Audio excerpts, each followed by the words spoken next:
even if the church was closed, and come out of another doorway on the other side. So if you're interested in architecture, go and have a look inside there. And there's other work as well. There was a lovely ironwork in there, local, and some nice brass work from the brass industry here. So that's one interesting church. There are many others, and there are many churches of many different faiths here. Okay, thanks. City centre? Sorry? City centre? Yeah, please. Coach Park, hopefully. Coach base, yeah. Did you want to go via Temple back or not? No, it won't be better. Yeah.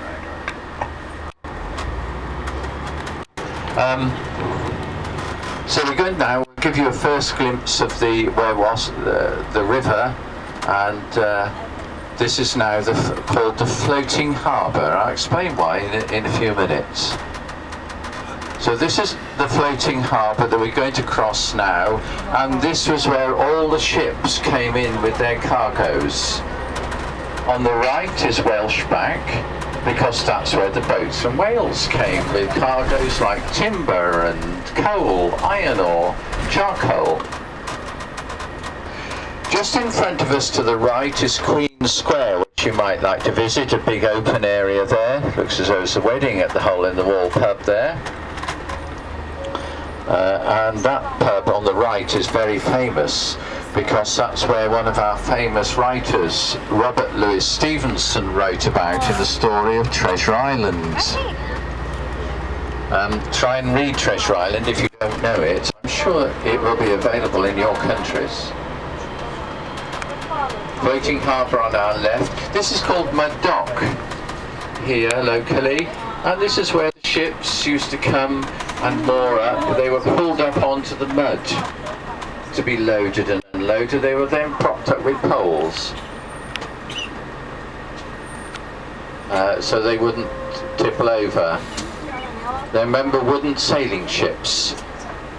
And across the water to the left was the great shipbuilding area of Bristol in long days long ago now. That's where the ship repairs took place, the building of new ships, the repairs of the old one, which included all the sails. There was a big sail making industry here, and a big rope manufacturing industry in Bristol where they made all the ropes for the sailing ships.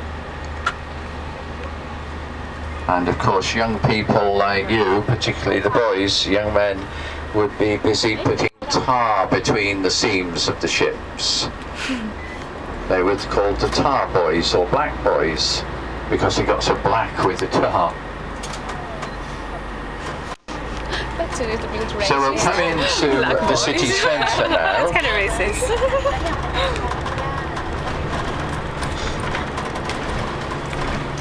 And we'll stop and have a quick look.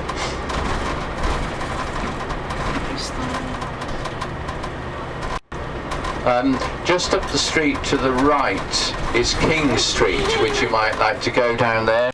That's the oldest working theatre in the country down there, just to the right. King Street there, there's some nice one or two nice pubs there as well actually. That's the Bristol Old Vic as it's called now. Yeah, we got room to squeeze behind the centre, is that?